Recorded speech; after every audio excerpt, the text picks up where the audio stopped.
At dusk, the old orchard road turned red under the last light. A child stopped singing, stared into the grass, and forgot how to breathe. Years later, people still spoke of the night a baby was left outside a forgotten police station, wrapped in a coat black as wet coal. They named him Mason Red. He grew up under badge lights, case files, and the sound of officers returning before sunrise. On the other side of the province, another child opened his eyes behind prison walls. His lullabies were locks, arguments, and whispered crimes.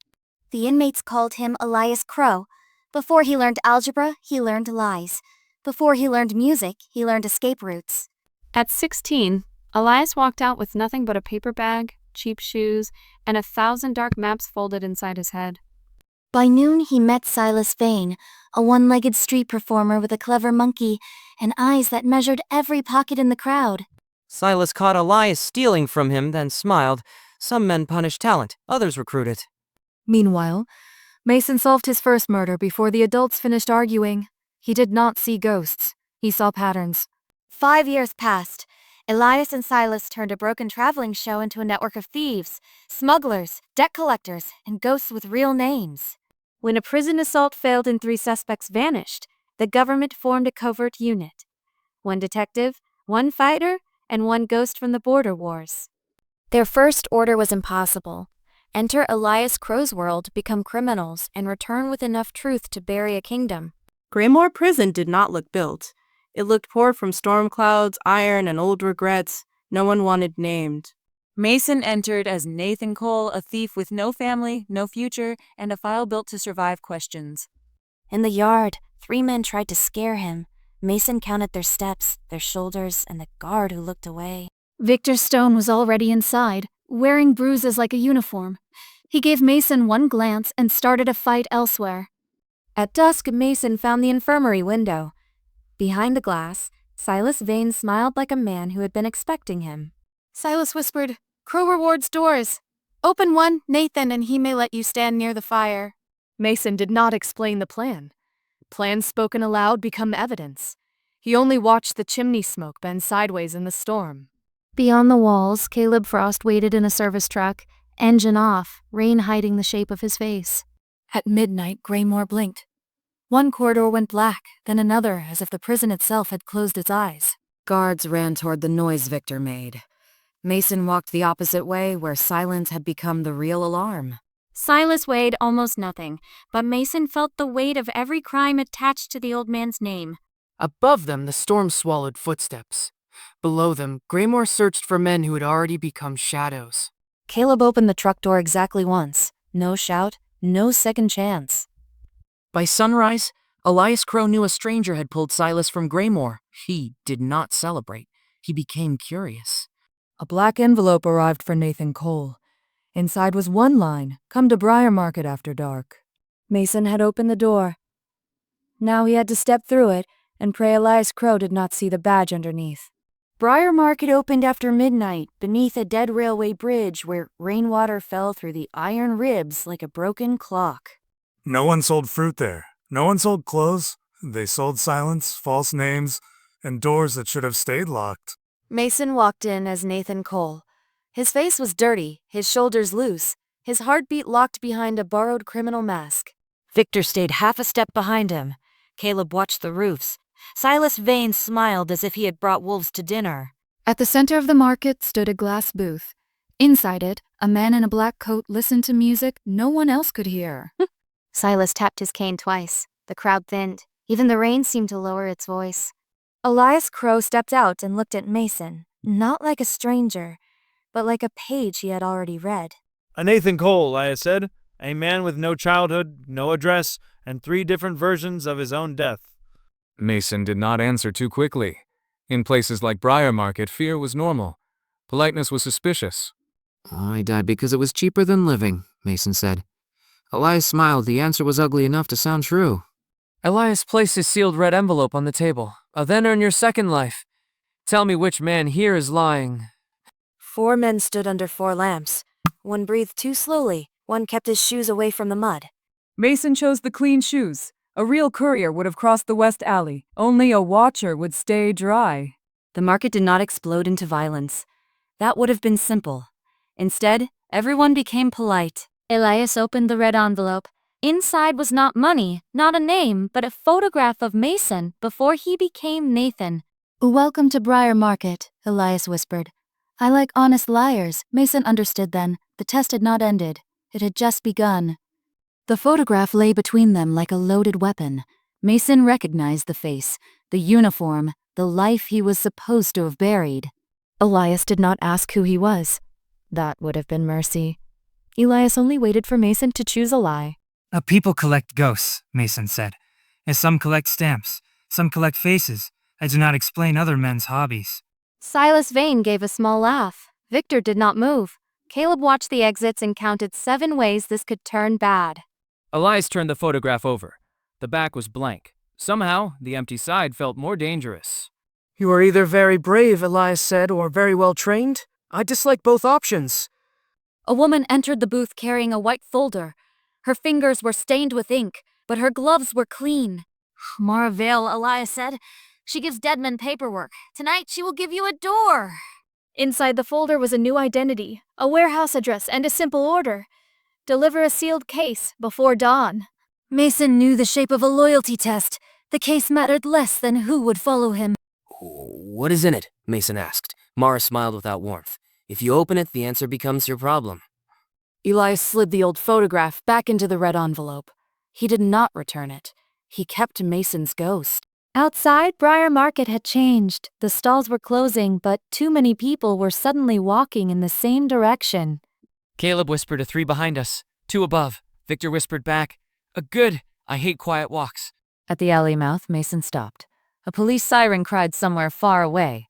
For 1 second, everyone looked guilty. Mason kept walking. Behind a rain-covered window, Elias watched him leave and whispered, and now we see which side saves him. The warehouse district woke before the city did. Fog rolled off the river and wrapped the loading docks in a colorless dawn. Mason carried the sealed case in his left hand. His right hand stayed loose, ready for bad news in any direction. Victor stayed 2 blocks back. Caleb moved along the rooftops. They were not with Mason. They were only near him. Warehouse 18 stood beside the river like an abandoned ship. Its gate was unlocked, which was the first honest warning. Inside, the building smelled of rust, dust, and old machinery. Conveyor belts slept under sheets of gray light. He heard 2 different kinds of footsteps. One set was disciplined. The other tried too hard to be quiet. Caleb's signal came from above. 2 on the roof, 1 near the east door. Victor's signal came later. A van outside with police band antennas. Mason placed the case on a steel table. There was already a clean rectangle in the dust, as if another case had waited there before his. A faint click came from inside the case. Not a timer, not a bomb. Something smaller, smarter, and meant to be heard by others. Then the building answered. A red dot drifted across the far wall. Another glimmered from the rafters. Both sides had arrived. Outside the west doors, Inspector Lena Cross waited behind an unmarked van. Inside the east doors, Briar Market watchers raised their guns. Mason understood the game. If the police saved him, Elias would know. If the market men saved him, the police would know. So he chose a 3rd door. He hit the emergency switch with a steel hook. The main lights died. A shower of cold sprinkler rain crashed from the ceiling.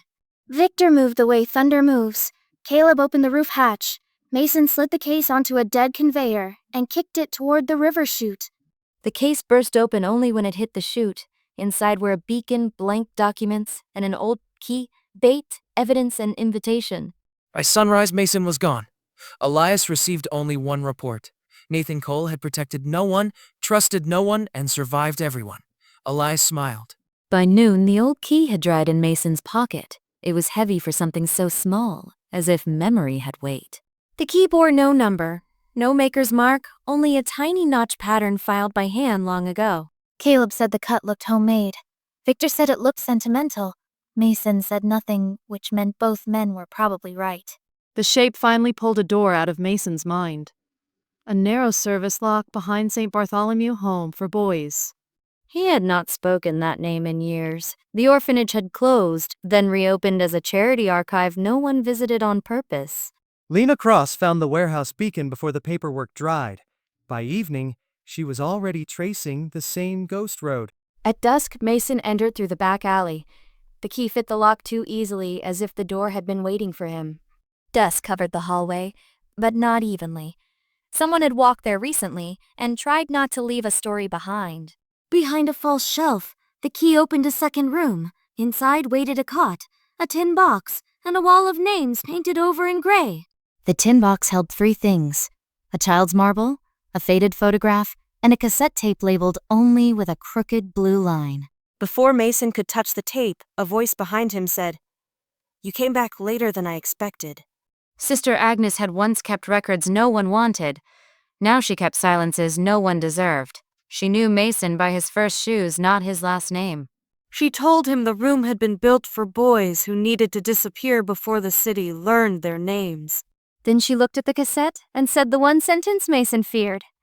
Your mother left that voice for the day someone finally used the key? Outside, tires whispered on wet pavement. Lena Cross had arrived at the street. On a nearby roof, Mara Vale watched the same window through binoculars. Mason picked up the tape but did not press play. Some doors open with keys. Others open with courage, and he did not know yet which this was. The cassette player had not worked in years. Sister Agnes struck it twice with her palm, and the dead machine remembered how to breathe. Mason placed the tape inside. His hands were steady. That frightened him more than shaking would have. A hiss filled the room. Then a woman's voice crossed 25 years of dust and found him by name. Hey, Mason, the voice said, if you're hearing this, then someone kept one promise in a city built from broken ones. Mason closed his eyes, but the voice did not become less real. It became worse, because it sounded kind. I do not trust the men who call themselves rescuers, Evelyn whispered. They save children the way bankers save coins. Outside the archive, Lena Cross lifted one hand. Her team froze. She could hear a woman's voice leaking through the old walls. On the opposite roof, Mara Vale stopped smiling. The name on the tape had not arrived yet, but she already knew was coming. There is a doctor, Evelyn said. Adrian Vale. If he is still alive, he will have changed his title, his office, and his soul. Mason looked at Sister Agnes. She did not deny the name. She only looked older than she had a minute ago. "Aye, Vale?" Mason asked. Sister Agnes answered, "Mara was not born with that name. None of them were." The tape kept turning. Every second of truth created another exit Mason could no longer use. If they find you, Evelyn said, do not run toward the police first. Run toward the person who hesitates before lying. A floorboard creaked outside the hidden room. Not police boots, not Victor's weight. Someone lighter had entered the archive. Mara Vale appeared with empty hands. Do not let her finish the tape, she said. Not if you want Elias to stay curious instead of certain. Mason reached for the stop button. The tape clicked silent. In that silence, his mother's last unfinished word sounded louder than a confession. The cassette stopped, but the room did not become quiet. Mason could hear rain, breath, and the unfinished name hiding between them. Mara kept her hands where Mason could see them. That was either honesty or excellent theater. You carry his name, Mason said. Mara answered. No, his name carries me. There is a difference. Sister Agnes crossed herself without touching her chest. Old habits stayed small when too many dangerous people were watching. Mara looked at the tape. Your mother did not hide one name. She hid a list. Elias only has the first half. Before Mason could answer, a radio clicked below. Lena Cross had entered the building, and she was not alone. Mason had 3 identities in one room: son, cop, criminal. Only one of them could survive the next minute. He grabbed Mara by the sleeve and pushed her behind the false shelf. If you are lying, he whispered, quietly. Sister Agnes lifted the tin box and sat on it like a tired woman protecting nothing. It was the best disguise in the room. Lena entered with her badge low and her eyes high. And Nathan Cole, she said, using the name that made Mason a stranger to himself. You followed me, Mason said. Lena replied, No, I followed the people following you. On the roof across the street, Caleb watched another watcher climb out of the rain. Victor below him smiled without joy. Far away, Elias Crow listened to a silent phone. He did not need words yet. Silence told him who had panicked. Lena saw the cassette. Mason saw her see it. For half a second, neither of them lied, and both of them noticed. Then the false shelf breathed behind Mason. Mara, still hidden, whispered one word through the wood. Orchard. Mason understood. The missing name was not a person, it was a place. And Elias was waiting for him to remember it first. By midnight, the word orchard had become a map in Mason's head. Not a place he remembered clearly, but a place that remembered him. Lena Cross let him leave the archive. That was not trust. That was strategy wearing a patient face. Mara disappeared first. Victor hated that. Caleb only said, "You people vanish fastest when they know exactly where to go." The orchard road lay outside the city, past abandoned farms and power lines that hummed like tired insects.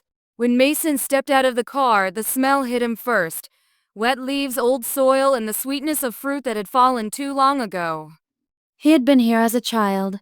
The memory arrived in pieces, a cold hand, a running engine, a woman's voice saying, "Do not look back." Lena's car stopped half a mile away. She ordered her team to stay back, then ignored her own order. Mara waited beside a broken stone well. She looked less like a spy now and more like someone visiting a grave without flowers. "This is where he made them choose," Mara said. "The children witness his deaths. Adrian Vale called it mercy." Mason wanted to ask what kind of choice a child could make. He did not ask. He already knew the answer was none. Caleb found the first fresh footprint near the east fence. Victor found the second beside a place where the soil had been turned. Under the soil was not a body. It was worse for Mason. A small metal box, newly opened and already empty. Elias had not followed them to the orchard. He had arrived before memory did, taken what was buried, and left the hole as a message. Lena stepped from the trees with her weapon lowered. Mason, she said, not Nathan. The real name struck harder than a threat. Before Mason could answer, the cassette in his pocket clicked by itself. A final hidden fragment began to play through a speaker no one had touched. Evelyn Reed's voice returned from the dark. "If you are standing in the orchard, then Adrian has already found you."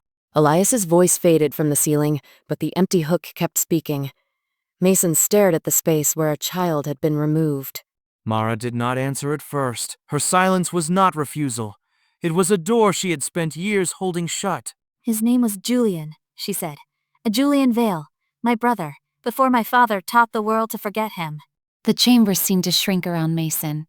A missing child was not a clue. A missing child was a warning, wearing a human shape.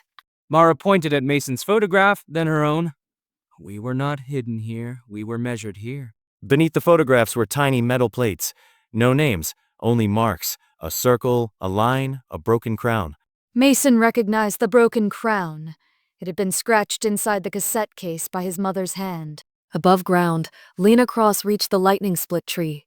She saw the open hatch and understood she had arrived after the truth, not before it. Caleb signaled from the ridge. 2 cars approaching without headlights. Victor moved toward the road with the patience of a closing gate. In the chamber, Elias spoke again. Julian was the only one who understood the test. That is why Adrian erased him. "What test?" Mason asked. Elias laughed softly. "The oldest one. Which child learns to lie before learning to beg?" Mara stepped toward the wall. He was not erased because he failed, she whispered. He was erased because he remembered. A drawer opened behind the wall with a tired mechanical click. Inside was Julian's photograph, cut neatly in half.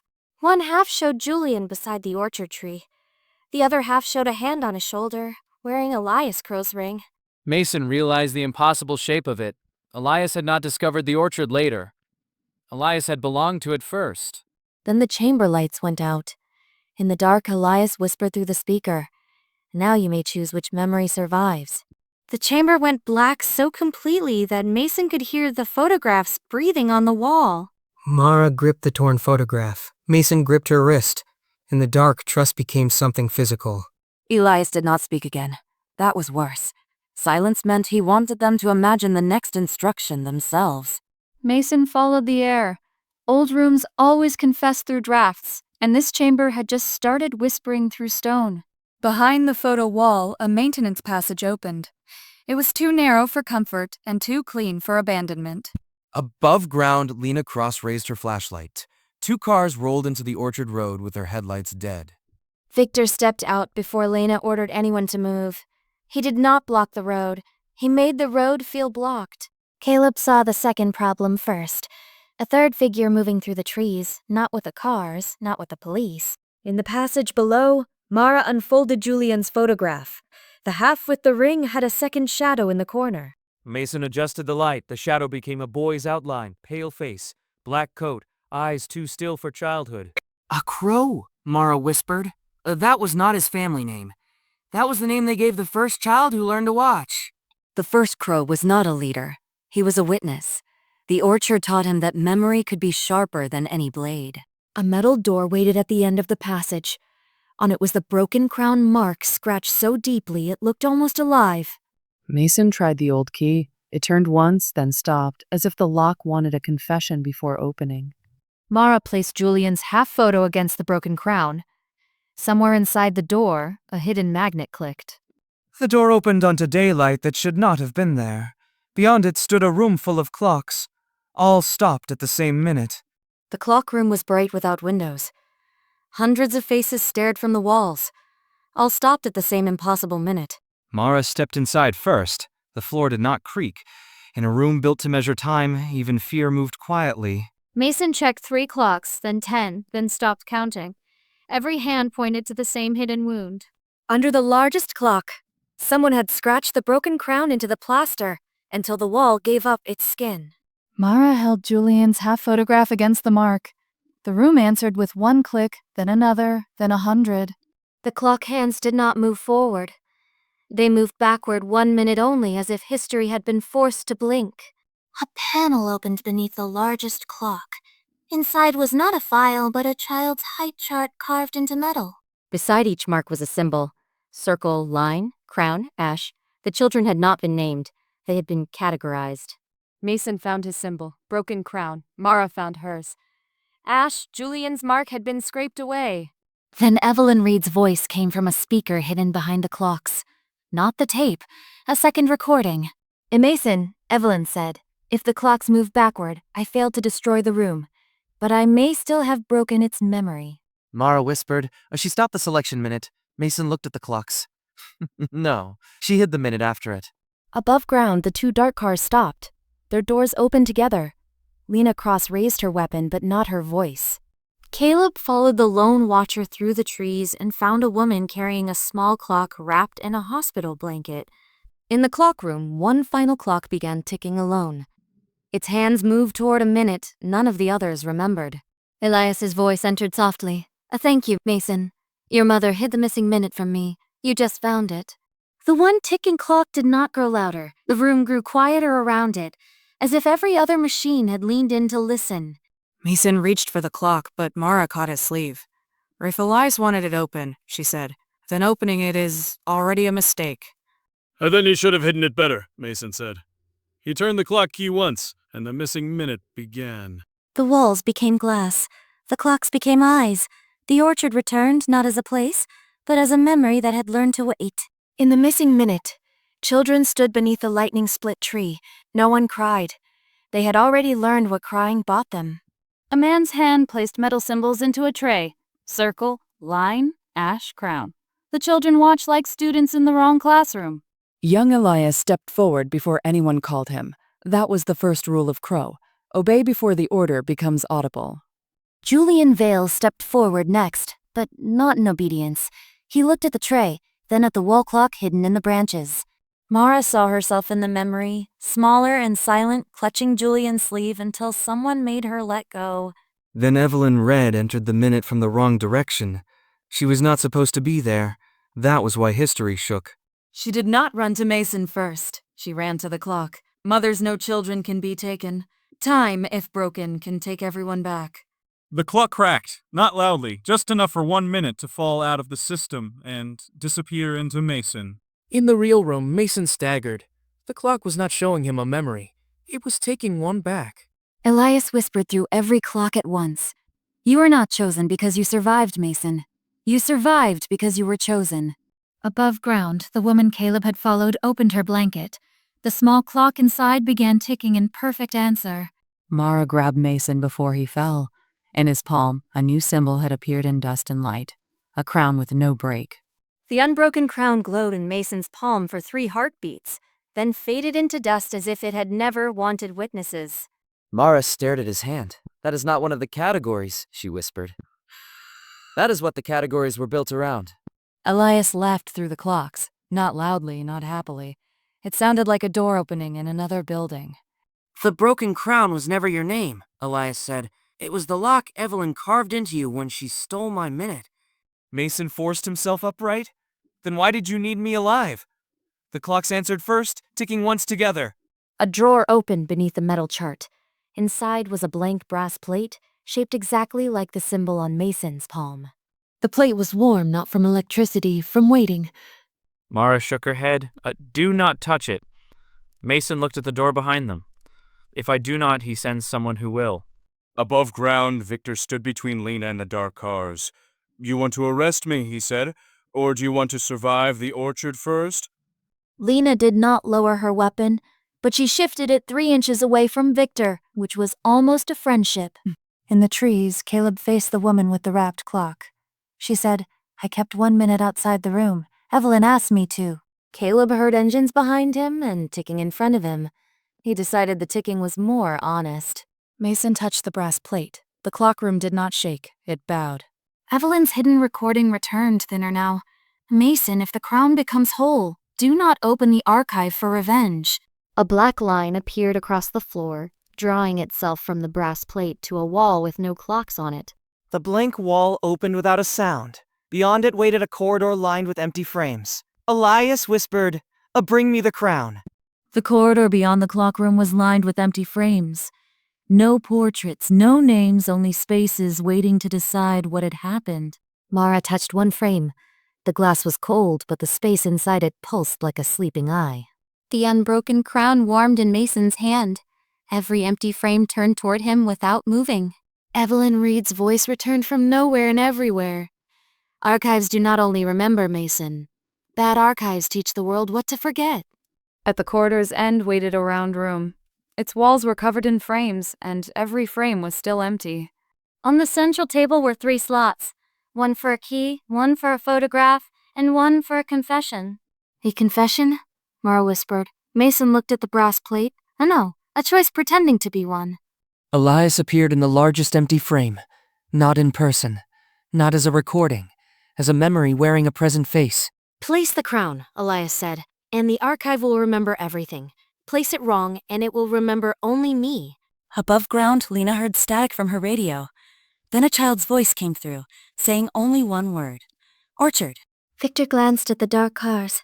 That was not our channel, Lena answered. Then someone below is talking to the wrong dead. In the trees, the clock woman opened her small clock.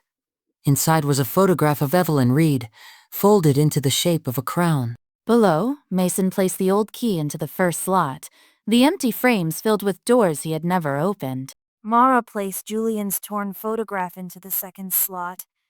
The frames changed from doors to children standing beside the lightning tree.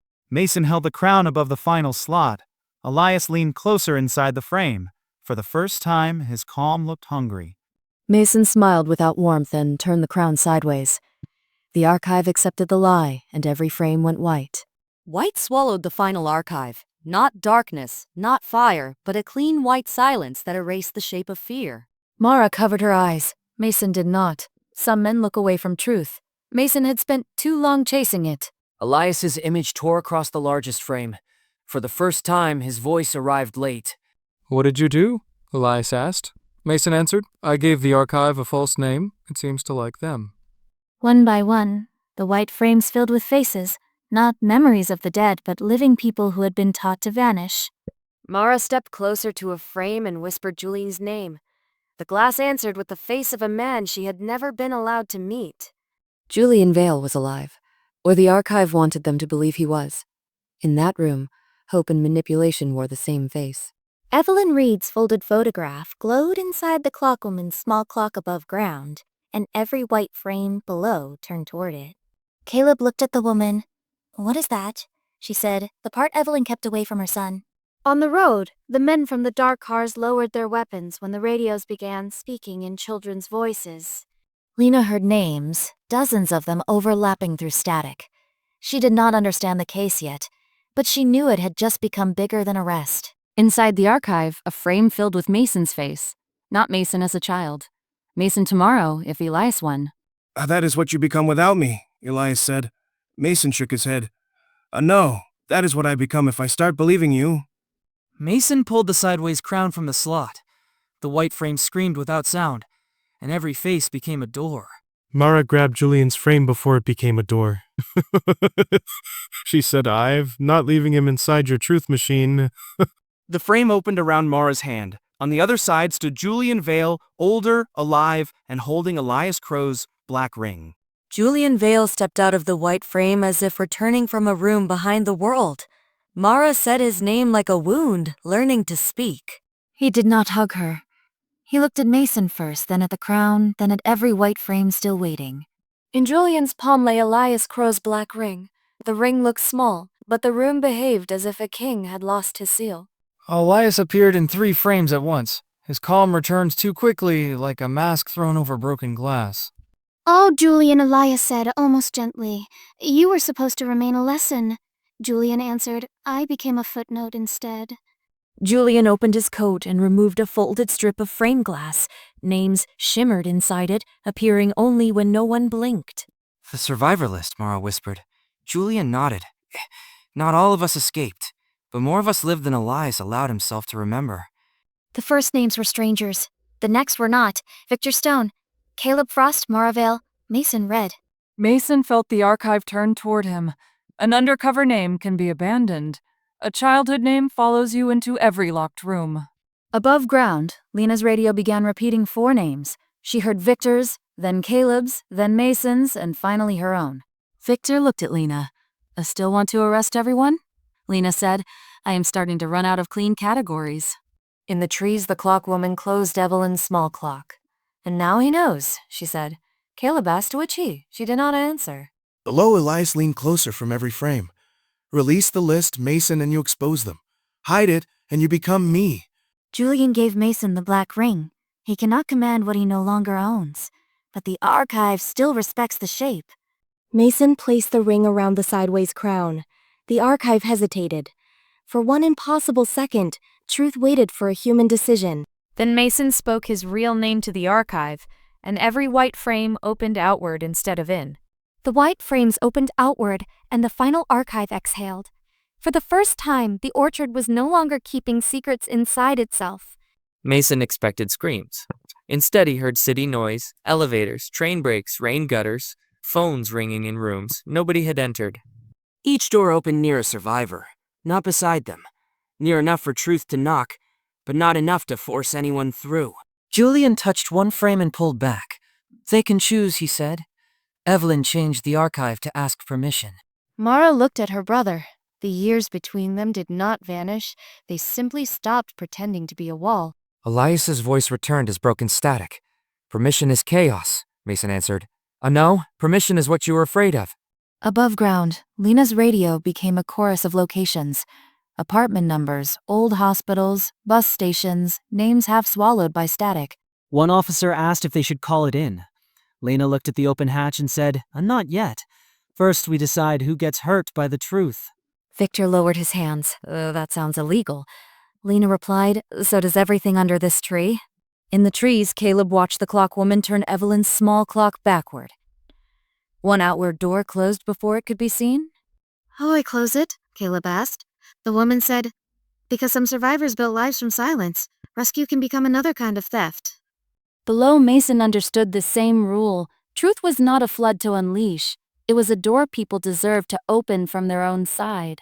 Evelyn's final recording played through the frames. "Mason, if you find the archive, do not free the truth. Free the choice." Mason placed his palm on the sideways crown and spoke one command the archive had never learned. Wait. The archive obeyed. Across the city, white doors froze beside the living, patient as questions. Then one frame refused to wait.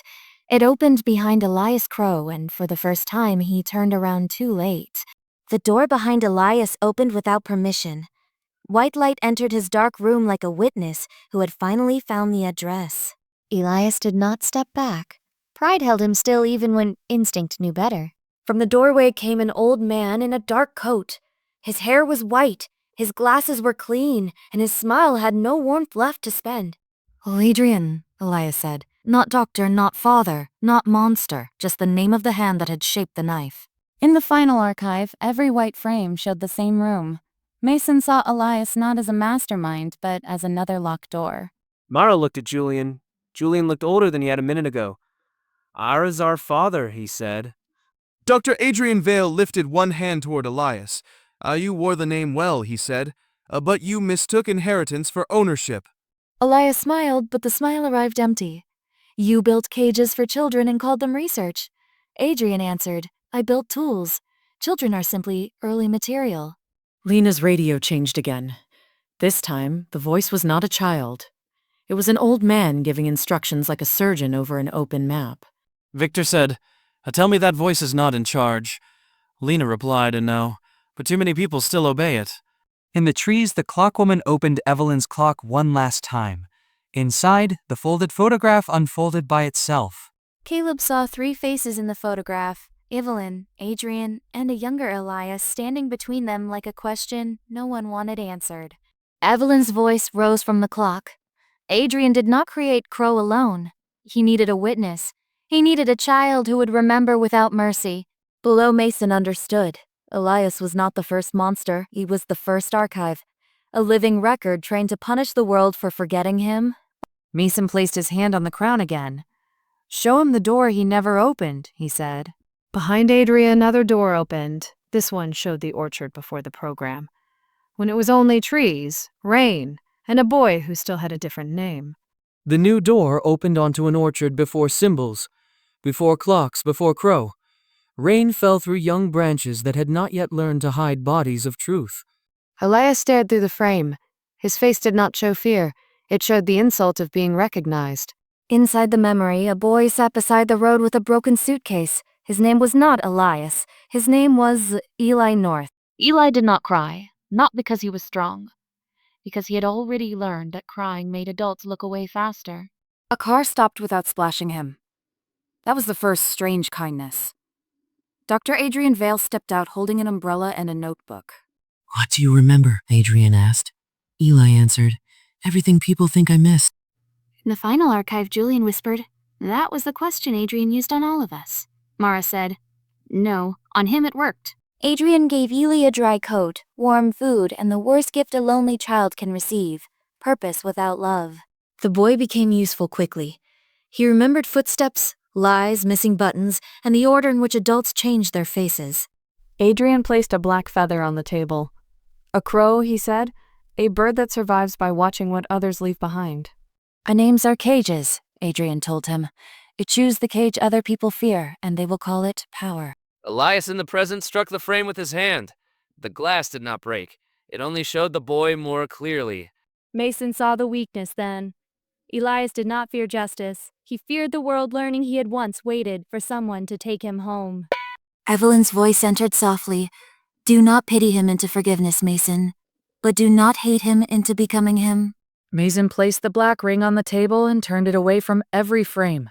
Show him his first choice, he said. The memory changed. Young Eli stood before 2 doors, one toward Adrian's car, one toward the rain. This time, both doors stayed open. The archive held the memory open. Young Eli stood between 2 doors, Adrian's car warm and waiting, and the rain road cold and endless. Adult Elias stared at the boy he used to be. He looked angrier at the weakness than at the trap.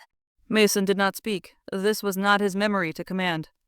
The archive had opened a wound, and wounds hate advice. Younger Adrian held the car door open. Come with me, he said. I can make you useful. The rain road offered nothing. No food, no coat, no name. Only the terrible mercy of remaining unshaped. Elias whispered, he chooses the car. Julian answered from the archive. He did. That is why we are watching. Mara stepped closer to the frame. What happens if he does not? Mason said. Then Crow becomes a question instead of an answer. In the memory, Eli turned toward the rain. Adrian's smile did not vanish. It recalculated. Above ground, every radio around the orchard went silent. Lena Cross looked down at the hatch and understood the case had stopped breathing. Victor said silence usually means bad, but Lena answered no. Silence means I know what silence means. Everyone is listening. In the trees, the clockwoman's small clock stopped. Caleb watched her face and saw grief arrive before explanation. He chose the road once, she said. Adrian pulled him back anyway. That was the first theft. In the memory, Adrian closed the car door with Eli still outside. Then two men stepped from the trees and made the choice irrelevant. Adult Elias laughed once quietly. It was not amusement. It was recognition sharpened into hate. Mason placed the black ring beside the crown. "I'll show the part Adrian cut away," he said. The memory shuddered like film catching fire. The frame changed. Young Eli ran toward the rain road after all. This time the archive followed him instead of Adrian. The archive followed young Eli down the rain road. For a moment, Crow did not exist. Only a boy, a suitcase, and the sound of water in the ditches. Adult Elias watched the impossible version of himself escape. His face tightened, as if the memory had struck him harder than any fist. Mason kept the black ring turned away from the frames. Follow the boy, he said. Not the man who stole him. The memory changed again. Young Eli reached a culvert under the road, crawled inside, and found names scratched into the concrete. The names were not clean. Some were carved with nails, some with stones, some had been crossed out so hard the concrete looked wounded. Julian stepped closer to the frame. "That is where the first children hid," he said, before Adrian made hiding part of the test. In the memory, two headlights appeared at the mouth of the culvert. Not bright, patient, like eyes trained to wait for hunger. Younger Adrian crouched at the entrance, careful not to dirty his coat. "You see, Eli? Freedom has no memory. I do." Young Eli did not answer. His silence was the last thing that belonged only to him. Then Adrian spoke a number, not a threat, not a command, a number that made the two men outside begin searching the ditch. In the orchard above, Lena heard that same number come through her radio. It was followed by coordinates, then a burst of static like teeth grinding. Victor said the coordinates. Lena nodded. A grave, a bunker, or a filing cabinet. With this case, probably all three. In the trees, the clockwoman closed her eyes. That number is where Adrian buried the children he could not use. Caleb's face hardened. "How many?" she answered, "enough that the ground learned to keep count." Mason understood why Adrian feared the boy. Young Eli had not only escaped once, he had seen where the unwanted truths were buried. The archive opened a new frame under Mason's hand. Beyond it was an iron door under the orchard roots, and behind it, something began knocking back. The iron door under the orchard roots knocked 3 times from the other side, not like a person asking out. Like evidence asking to be found. Mason knew that sound. Every detective does. It was the sound a buried case makes when someone finally stops pretending it is closed. Julian reached for the frame, but Mara caught his hand. "If you open it wrong," she said, "Adrian gets to decide what it means." The black ring began to turn by itself on the table. Elias was still trying to command the archive with a crown he no longer owned. Elias appeared in a cracked frame. "Burn it," he said. "Some archives are more merciful as ashes." Adrian's voice followed from another frame. "Preserve it," he said. "Civilization cannot improve without specimens." Mason looked between them. One wanted the truth destroyed, the other wanted it owned. Either wanted it free. Above ground, Lena ordered every radio muted except hers. "A no open broadcast," she said. "A no hero moves. We document first." Victor looked toward the cars. "And if they rush us," Lena said, "then you may become useful in a way paperwork cannot." In the trees, the clockwoman gave Caleb the small clock. "When the fire starts," she said, "turn it forward, not back." Caleb asked, "What fire?" The woman looked at the roots. The one Evelyn prepared before she died. Below, Mason placed Evelyn's hidden command into the archive. Not burn everything, not save everything, but separate the living from the dead. The iron door opened. Inside were shelves of sealed boxes, tagged clothing, old teeth and glass, and photographs taken before anyone had a name. Mara covered her mouth. Julian did not. He looked at the shelves like a man reading the inventory of his own disappearance. Mason gave Lena one path through the open doors. Enough evidence to prosecute. Enough silence to keep the living hidden until they chose otherwise. Then Evelyn's fire began. Not flame at first, but warm light moving through the roots, choosing only the machines that had learned to lie. After the rain, the orchard did not look cleansed. It looked exposed. Roots steamed under the mud like old lies, learning to breathe air. Evelyn's fire burned without flames now. It left evidence cold, machines hollow, and every false clock stopped forever. Mason found the crown plate on the central table. It was no longer warm. Power had left it. Or perhaps it had finally become only metal. Mara and Julian stood before the frame that had returned him. Brother and sister, separated by years, connected by a doorway neither of them trusted. Are you real? Mara asked. Julian looked at his own hands. I have been asking that longer than you have missed me. Above ground, Lena sealed the orchard road. Not as a crime scene yet, as a wound that could bleed into every life it touched. Victor asked, "How much do you report?" Lena looked at the hatch. Enough to start a case, not enough to start a hunt. Caleb returned the small clock to the clockwoman. She did not take it. No, she said. Evelyn left that for the next door. In the final archive, one frame still burned black instead of white. Inside it, Elias Crow and Adrian Vale faced each other across a room with no exits. Adrian said, "You needed me." Elias answered, "No, I needed someone to blame until I learned how to become worse." Mason watched them for 1 second and turned away. Some doors do not deserve witnesses. Some punishments begin when the audience leaves. Evelyn's last voice came through the smallest clock. Mason, if you are still angry, good. Anger tells you where the wound is. It does not tell you where to live. Mason stepped out of the hatch as the sun broke through the orchard. Lena saw his face and chose not to say Nathan Cole. Mason Reed, she said. He nodded once. A real name can feel heavier than a confession when it has survived enough lies. By evening, the first survivor opened a white door from their own side. No sirens, no cameras. Just one person choosing to be found. After the rain, the orchard still stood. But now, beneath its roots, the archive waited without a master. And somewhere another case began knocking.